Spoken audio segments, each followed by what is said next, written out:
आज के हम इस वीडियो में पढ़ेंगे गैसीय अवस्था। देखिए, हम इससे पहले वाले लेक्चर में हम क्या पढ़ चुके थे? पदार्थ की अवस्थाएं पढ़ रहे थे, जिनमें से हमारा हो गया था ठोस अवस्था। ठीक है, ठोस अवस्था हमने पढ़ लिया था। ठीक है, और आगे हम पढ़ने वाले हैं द्रव अवस्था। यानी कि तीन अवस्था होती है ना पदार्थ की, ठोस, द्रव और गैस। तो हम आज के इस वीडियो में द्रव अवस्था पढ़ेंगे। ठीक है, द्रव अवस्था में देखिए क्रियाकलाप। क्रियाकलाप में देखिए यहाँ पे लिखा गया है कि निम्नलिखित वस्तु को एकत्रित करें। ठीक है, तो इनमें कौन कौन सी वस्तुएं एकत्रित करनी है? हमें जल लेनी है, खाना पकाने का तेल, ठीक है, दूध, जूस, शीतल पेय। ठीक है, विभिन्न आकार के बर्तन, जैसे अलग अलग आकार के हम बर्तन लेंगे। ठीक है, प्रयोगशाला के एक माप सिलेंडर की सहायता से इन बर्तनों में 50 ml पर निशान लगा लेंगे। यानी अलग अलग जो बर्तन रहेगा, ठीक है, हम प्रयोगशाला में क्या करेंगे कि मापक सिलेंडर की सहायता से, ठीक है, ये उसको मेजर कर लेंगे और बर्तनों में हम 50 ml पर क्या कर लेंगे, निशान लगा देंगे। ठीक है, इन द्रवों को फर्श पर डाल देने पर क्या होगा, और इन द्रवों को जब हम फर्श पर डालेंगे तो क्या होगा? ठीक है, किसी एक द्रव का 50 ml माप कर विभिन्न बर्तनों में क्रमशः एक एक करके डालें। क्या प्रत्येक बार आयतन एक समान रहता है? ठीक है, तो यहाँ पे हम क्रियाकलाप में ये सब चीजें देखेंगे। ठीक है, क्या द्रव का आकार एक समान रहता है? द्रव को एक बर्तन से दूसरे बर्तन में उड़ेलने पर क्या यह आसानी से बहता है? ठीक है, तो यहाँ पे देखिए इन सभी के बारे में यहाँ से लिखा गया है कि प्रेक्षण से हम पाते हैं कि द्रव का आकार नहीं, लेकिन आयतन निश्चित होता है। यानी द्रव का जो होता है वो आकार नहीं होता, लेकिन उसका जो आयतन होता है वो क्या होता है? निश्चित होता है। ठीक है, जिस बर्तन में इन्हें रखा जाए तो ये उसी का आकार ले लेते हैं। यानी कि इसका आकार निश्चित तो है नहीं, इसलिए हम जिस बर्तन में उसको रखते हैं, ठीक है, वो उसी का क्या कर लेते हैं? आकार लेते हैं। तो क्या उसका आकार निश्चित है? नहीं ना है। इसलिए हम कहते हैं कि जो द्रव होता है, द्रव का आकार निश्चित नहीं होता है। ठीक है, द्रव में बहाव होता है और इनका आकार बदलता है, इसलिए ये दृढ़ नहीं लेकिन तरल होते हैं। इसलिए क्या होते हैं? ये दृढ़ नहीं होते हैं और ये क्या होते हैं?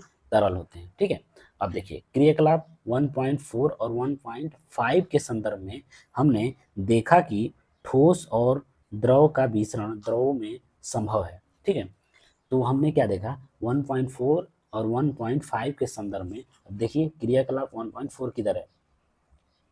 क्रियाकलाप 1.4, ठीक है, तो क्रियाकलाप 1.4 इधर देख लेंगे। ठीक है, 1.5, 1.5, 1.4। ठीक है, जल से भरे 2 गिलास या 2 बीकर लें। पहले बीकर के एक सिरे पर सावधानी से एक बूंद लाल या नीली स्याही डाल दें और दूसरे शहद डाल दें। ठीक है, ये वाली चीजें हैं 1.4 और 1 पॉइंट क्या था हमारा, इधर देख लेंगे कौन सा है एक नंबर। ये हम पढ़ रहे थे ना द्रव्य अवस्था। ठीक है, तो यहाँ पे लिखा गया है कि 1.4 और 1.5 के संदर्भ में, ठीक है, आप देख लीजिएगा 5 के संदर्भ में हमने देखा कि ठोस और द्रव का मिश्रण द्रव में संभव है। यानी कि ठोस और द्रव का जो मिश्रण होता है ना, वो द्रवों में क्या है? संभव है। ठीक है, वातावरण की गैसें विसरित होकर जल में घुल जाती हैं। जो वातावरण में हमारी जो गैसें हैं वो क्या होती हैं? विसरित हो जाती हैं, और विसरित होकर क्या होती हैं? वो जल में घुल जाती है। ठीक है, ये गैसें विशेषतः ऑक्सीजन एवं कार्बन डाइऑक्साइड जलीय जंतुओं तथा पौधों के लिए अनिवार्य होती हैं। यानी कि हमारे वायु में अगर मान लीजिए ऑक्सीजन है और कार्बन डाइऑक्साइड है, ठीक है, तो वो जल के अंदर जो जंतु रहते हैं, ठीक है, और पौधे जो होते हैं उनके लिए क्या है? ये सभी चीजें अनिवार्य हैं। ठीक है, सभी जीवधारी अपने जीवन निर्वाह के लिए श्वास लेते हैं। तो ये तो सभी जानते हैं कि जितने भी इस जीवधारी हैं, जितने भी जीवित प्राणी हैं, ठीक है, वो क्या करते हैं? वो जीने के लिए क्या करते हैं? सांस लेते हैं। ठीक है, जलीय जंतु जल में घुली ऑक्सीजन के कारण श्वास लेते हैं। यानी कि जल में जो ऑक्सीजन घुला रहता है ना, उसके कारण जल में रहने वाले जो जंतु होते हैं वो सांस लेते हैं। इस तरह से हम इस निष्कर्ष पर पहुंचते हैं, द्रव में ठोस, द्रव और गैस तीनों का मिश्रण संभव है। यानी कि जो द्रव जो होता है उसमें ठोस और द्रव और गैस यानी तीनों का मिश्रण यानी कि घुलना उसमें क्या है? संभव है। ठीक है, ठोसों की अपेक्षा द्रव में मिश्रण की दर अधिक होती है। ठीक है, यानी कि ठोस की अपेक्षा द्रव में क्या होती है? मिश्रण की जो दर होती है वो क्या होती है? अधिक होती है, जो घुलने की दर होती है। ठीक है, ऐसा इसलिए क्योंकि द्रव अवस्था में पदार्थ के जो कण होते हैं स्वतंत्र रूप से गति करते हैं, और ठोस की अपेक्षा द्रव के कणों में रिक्त स्थान भी अधिक होती है। ठीक है, तो इसी कारण हमारा क्या है, क्या बोलते हैं, जो द्रव में जो ठोस होता है, ठोस द्रव और गैस तीनों में क्या होते हैं, विसरण संभव होता है। ठीक है, चलिए आगे देखते हैं। देखिए बस इसको ऐसे समझते जाइए, ठीक है, और आगे चल के अगर हम इसका जो प्रश्नावली सॉल्व करेंगे तो उसको मैं आपको अच्छे तरीके से समझाने का प्रयास करूँगा। ठीक है, तो यहाँ पे हम देखिए इसको थोड़ा सा कम कर लेते हैं। ठीक है, देखिए गैसीय अवस्था, अब हम पढ़ेंगे गैसीय अवस्था। गैसीय अवस्था होता क्या है, ठीक है। तो आपने कभी उस गुब्बारे वाले पर ध्यान दिया है, गैस के एक ही सिलेंडर से बहुत सारे गुब्बारे में हवा भरता है, ठीक है। तो आपने ध्यान दिया होगा कि जो गुब्बारे वाले जो आते हैं बेचने के लिए, ठीक है, गुब्बारे, तो उसमें जो गैस सिलेंडर होता है, एक ही गैस सिलेंडर होता है, ठीक है। तो उससे एक ही गैस सिलेंडर से बहुत सारे गुब्बारे क्या कर देता है, वो भर देता है, ठीक है। उससे हमें क्या पता चलता है, ठीक है, तो यहाँ पे वही लिखा गया है कि उससे पता लगाएं कि एक सिलेंडर से वो कितने गुब्बारे भरता है। उससे पूछिए कि सिलेंडर में कौन सी गैस है, ठीक है। तो ये आपको पूछना है, ठीक है। यहाँ पे देखिए क्रियाकलाप 1.1, क्रियाकलाप 1.1 में देखिए लिखा गया है कि 100 ml की 3 सिरिंज लें। 100 ml की कितनी सिरिंज लेनी है, 3 सिरिंज लेनी है, ठीक है। उनके सिरे को रबड़ के कार्क से बंद कर दें। जो उनका सिरा होता है ना, खुला हुआ जो सिरा होता है, उनको कार्क के रबड़ से क्या कर देते हैं, बंद कर देते हैं। चित्र 1.1 में दिखाया गया है, देखिए यहाँ पे दिखाया भी गया है, ठीक है। ये जो होता है ना, ये जो सिरा, इसको क्या किया है, रबड़ कार्क से बंद कर दिया गया है, ठीक है, समझ में आ गया। और यहाँ पे देखिए सभी सिरिंजों के पिस्टन को हटा लें, यानी पिस्टन को क्या करना है, पिस्टन को हटाना है, ठीक है, जितने भी सिरिंज होते हैं, ठीक है, ऊपर की तरह से। पहले सिरिंज में हवा रहने दें, दूसरे में जल और तीसरे में चाक के टुकड़े भर दें, ठीक है। तो ये जो पिस्टन है ना, इस पिस्टन को पहले हटा लेंगे, निकाल लेंगे, ठीक है, पूरी तरह से। और पहले में हम क्या कर देंगे, हवा रहने देंगे, ठीक है। और दूसरे में यहाँ क्या बोल रहा है कि पहली सिरिंज में हवा रहने दें और दूसरी में जल, दूसरे में हम क्या कर देंगे, जल भर देंगे, ठीक है। और तीसरी में चाक के टुकड़े भर देंगे, ठीक है, भर दिया। ठीक, भरने के बाद अब पिस्टन को वापस सीरीज में लगाएं। अब देखिए यह पहले हवा भर दिए, ठीक है, पहले तो ये खाली था, ठीक है, खाली रहेगा तो जाहिर सी बात है कि इसमें एयर रहेगा, ठीक है। और तो पिस्टन को हम क्या करेंगे, फिर लगाएंगे इसके अंदर, ठीक है। सीरीज के पिस्टन की गतिशीलता आसान करने के लिए उस पर थोड़ी वैसलीन लगा दें, यानी कि इस पर थोड़ी सी वैसलीन लगा देंगे जो आसानी से नीचे आ सके, ठीक है। अब पिस्टन को सीरीज में डालकर संपीड़ित करने की कोशिश करें। संपीड़ित मतलब उसको प्रेस करने की, दबाने की कोशिश करना है, ठीक है। आपने क्या देखा, आपने आप जैसे देखिए इसको अगर आप ऐसे करेंगे तो आप क्या देखते हैं, ठीक है। तो यहाँ पे लिखा गया आपने क्या देखा, किस स्थिति में पिस्टन आसानी से अंदर चला गया है। तो आप यही देखेंगे कि जिसमें एयर था केवल, तो वो पिस्टन आसानी से अंदर चला जाएगा, ठीक है। अपने परीक्षण से आपने क्या अनुमान लगाया, ये आपको बताने हैं, ठीक है। तो यहाँ पे देखिए उसके बारे में यहाँ पे लिखा गया है कि हमने देखा कि ठोसों एवं द्रव की तुलना में गैसों की संपीड़ितता यानी कंप्रेशन काफ़ी अधिक होती है। हमारे घरों में खाना बनाने में उपयोग की जाने वाली जो द्रवीकृत पेट्रोलियम गैस है, एलपीजी है, ये अस्पतालों में दिए गए जाने वाले ऑक्सीजन सिलेंडर में संपीड़ित गैस होती है। संपीड़ित गैस मतलब समझ रहे हैं, जैसे कि मान लीजिए कि यहाँ पे खाली था ये, तो इसमें जाहिर सी बात है कि इसमें एयर होगा, एयर होगा। और ये जो पिस्टन है इसको पूरा निकाल करके, और ये पिस्टन के ये इस वाले भाग में हम इस वाले भाग में हम क्या करेंगे, थोड़ा सा ऑयल लगा लेंगे, ठीक है, कि आसानी से स्लिप कर सके। और इसको हम प्रेस करेंगे, तो इसको प्रेस जब करेंगे आप, तो देखिएगा कि जब ये इसको पूरा निकाले रहेंगे तो ये पूरा तो एयर से भरा रहेगा ना। जब इसको आप प्रेस करेंगे तो देखिएगा कि एयर, ये जो पिस्टन है ये संपीड़ित होकर के, मतलब ये जो एयर है ये संपीड़ित हो जाएगा, संपीड़ित होगा तभी तो ये इसके इतना अंदर तक आ गया, ठीक है। अगर यहीं पे आप यहाँ पे मान लीजिए कि यहाँ पे आप वो भर देते हैं, आप पानी भर देते हैं, ठीक है, पानी, ठीक है, पानी भरते हैं तो आप इससे प्रेस करते हैं तो ये कुछ हल्का अंदर आएगा, ठीक है। ये जो पिस्टन होगा बहुत हल्का अंदर आएगा, यहाँ तक आएगा। अगर पूरी तरह से यहाँ पे ठोस भर देते हैं तो ये पिस्टन पूरा अंदर आएगा ही नहीं, ऊपर ही रह जाएगा।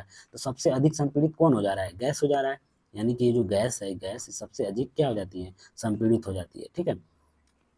तो उसी को यहाँ पे बताया गया है कि यहाँ पे लिखा गया है कि यहाँ पे देखिए हमारे घरों में, इसको देखिए, हमारे घरों में खाना बनाने उपयोग की जाने वाली द्रवीकृत पेट्रोलियम गैस एलपीजी या अस्पतालों में दिए जाने वाले ऑक्सीजन सिलेंडर में संपीड़ित गैस होती है। तो आप यहीं पे समझ सकते हैं कि जो हमारे घरों में जो एलपीजी आती है ना, जो एलपीजी की जो सिलेंडर आती है, उसमें क्या होता है, उसमें संपीड़ित गैस होती है, ठीक है।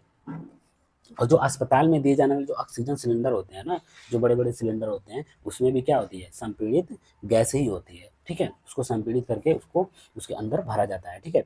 यहाँ पे देखिए आजकल वाहनों में ईंधन के रूप में संपीड़ित प्राकृतिक यानी नेचुरल गैस सीएनजी का उपयोग होता है, ठीक है। आजकल जो वाहन चलते हैं ना, ऑटो रिक्शा जो चल रहे हैं आजकल, उसमें क्या है, सीएनजी और कार भी बहुत सारी आ गई है, ठीक है। उसमें भी सीएनजी गैस को ही भरा जाता है संपीड़ित करके, ठीक है।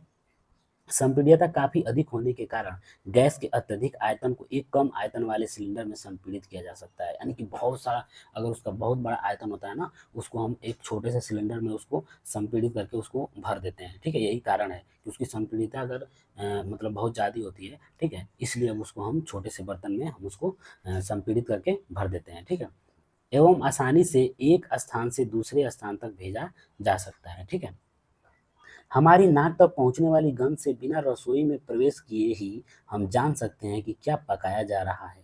यहाँ पे देखिए, हमारी नाक तक पहुंचने वाली गंध से बनाई रसोई में प्रवेश किए ही हम जान सकते हैं कि क्या पकाया जा रहा है। यहाँ पे ये क्वेश्चन मार्क लिखा गया है, ठीक है। यहाँ पे इसके बारे में देखेंगे कि ये गंध हम तक कैसे पहुँचती है। आपने कभी देखा है वो गंध हम तक कैसे पहुँच जाती है? खाने की गंध के कण वायु में मिल जाते हैं, जाहिर सी बात है, और रसोई से फैलकर हम तक पहुँच जाते हैं, ठीक है। जो खाना बनता है ना, उसके जो गंध होते हैं ना, उसके खाने की जो गंध के जो कण होते हैं छोटे छोटे, वो वायु में क्या हो जाते हैं, मिल जाते हैं। वायु में मिलने के कारण जैसे कि हम सांस लेंगे तो वायु के साथ वो भी क्या हो जाते हैं, हमारे नाक से होते हुए अंदर जाते हैं, ठीक है। तो हमें पता चल जाता है कि रसोई में क्या बनना है, ठीक है। यह गंध के कण और दूर भी जा सकते हैं, ये बहुत दूर तक जा सकते हैं। पके हुए गर्म खाने की महक हमारे पास तक कुछ ही क्षणों में पहुंच जाती है। यानी कि जो पका हुआ खाना होता है ना, वो बहुत बहुत जल्दी ही हमारे पास क्या हो जाती है, पहुंच जाती है, ठीक है। इसकी तुलना ठोस एवं द्रव के मिश्रण से करें। अब इसकी तुलना हम किससे किससे करेंगे, ठोस से और द्रव के मिश्रण से करेंगे, ठीक है। कणों की तेज गति और अत्यधिक रिक्त स्थानों के कारण गैसों का अन्य गैसों में विसरण बहुत तीव्र से होता है। यानी कि इनमें क्या है कि जो कण होते हैं ना, इसकी गति अत्यधिक होती है और इसमें बहुत सारे रिक्त स्थान होते हैं, जिसके कारण गैस गैस जो होते हैं ना, वो अन्य गैस में बहुत तेज विसरण होते हैं, यानी फैलते हैं बहुत तेजी से फैलते हैं, ठीक है। यहाँ पे देखिए, ये हमारा ये ठोस हो गया, ठीक है। ये ठोस के जो मॉलिक्यूल्स होते हैं, देखिए ये कितने पास पास हैं। ये हमारे द्रव हो गया, ठीक है। द्रव के मॉलिक्यूल देखिए कितने पास पास हैं, ठीक है। और यहाँ पे ये हमारा हो गया गैस, ठीक है। गैस के मॉलिक्यूल्स देखिए कितने दूर दूर हैं, ठीक है। यहाँ पे थोड़े से पास पास हैं, ठीक है। यहाँ पे थोड़े थोड़े गैप है, ठीक है। इसमें इसमें गैप है, बिल्कुल गैप नहीं है। इसमें थोड़ा बहुत गैप है, ठीक है। ये द्रव वाले में, और गैस वाले में देखिए बहुत सारे मतलब गैप है। ये जो मॉलिक्यूल्स होते हैं ना, ये मुक्त अवस्था में देखिए किधर भी गति कर सकते हैं, ठीक है। तो यहाँ पे देखिए चित्र 1.5 ए बी तथा सी पदार्थ की तीनों अवस्थाओं के कणों का योजनाबद्ध आवर्धित चित्रण है, ठीक है। ये जो चित्र ऊपर वाली है, तीनों अवस्थाओं में कणों की गति को देखा जा सकता है और उनकी तुलना की जा सकती है। तो यहाँ पे आप कणों की गति देख सकते हैं और इनकी तुलना कर सकते हैं, ठीक है। चलिए अगला अगला हमारा है गैसीय अवस्था में कणों की गति अनियमित। यानी कि आपको मैं पिछले मतलब इसी में बताया हूँ। यहाँ पे देखिए, यहाँ पे ये वाली चित्र देखकर बताइए कि यहाँ पे लिखा गया है कि गैसीय अवस्था में कणों की गति अनियमित और अत्यधिक तीव्र होती है। यानी कि अनियमित होती है मतलब इधर उधर कहीं भी जा सकते हैं, और ये अत्यधिक यानी ये बहुत ही ज़्यादा तीव्र होती है, ठीक है, तेज होती है। इस अनियमित गति के कारण ये कण आपस में एवं बर्तन की दीवारों से टकराते हैं, ठीक है। बर्तन की दीवार पर गैस कणों द्वारा प्रति इकाई क्षेत्र पर लगे बल के कारण गैस का दबाव बनता है, ठीक है। यहाँ तक तो आपको समझ में आ गया होगा। चलिए अब यहाँ पे ये प्रश्न दिया गया है, इसको आपको करना है, ठीक है। और हम इसको इसलिए नहीं करवाऊंगा क्योंकि यहाँ पे देखिए, यहाँ पे कुछ प्रश्न ऐसे दिए गए हैं कि इसको हम पूरा जितना भी मतलब कन्फ्यूजन होगा सारे हम प्रश्नावली वाले चैप्टर में खत्म कर देंगे, ठीक है। तो यहाँ पे आप देख लीजिए कि किसी तत्व के द्रव्यमान प्रति इकाई को घनत्व कहते हैं। तो घनत्व बराबर क्या होता है, द्रव्यमान बटा आयतन, ठीक है। ये फार्मूला हमारा हो गया। बढ़ते हुए घनत्व के क्रम में निम्नलिखित को व्यवस्थित करें। आप बढ़ते हो, किसका घनत्व सबसे ज्यादा होगा, ठोस का होगा कि द्रव का होगा कि गैस का होगा। तो इसमें आपको देखना है वायु, चिमनी का धुआं, ठीक है, शहद, जल, चाक, रुई और लोहा, ठीक है। जिसका घनत्व ज्यादा होगा उसको आपको किस में लिखना है, बढ़ते हुए घनत्व के क्रम में लिखना है, ठीक है।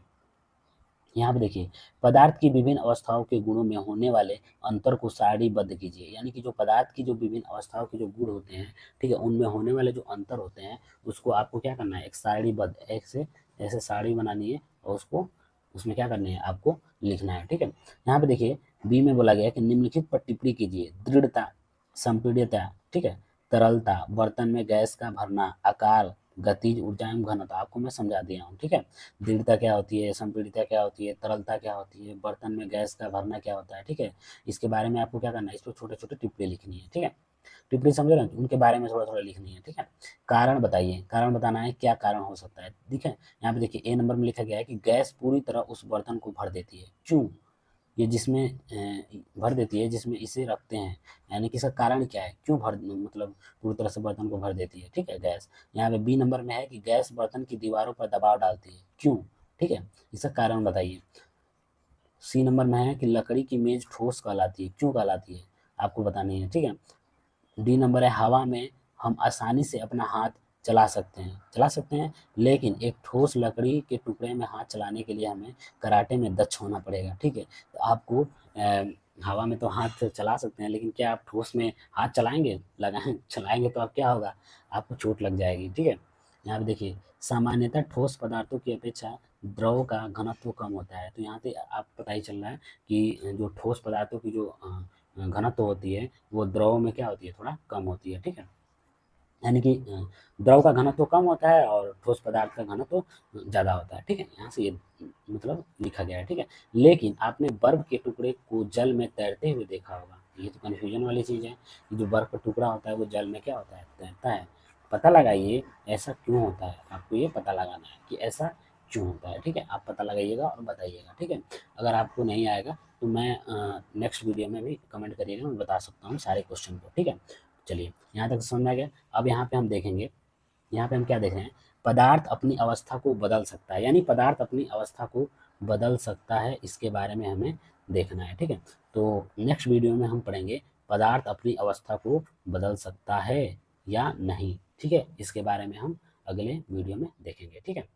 चलिए, वीडियो को देखने के लिए धन्यवाद, और नेक्स्ट वीडियो में हम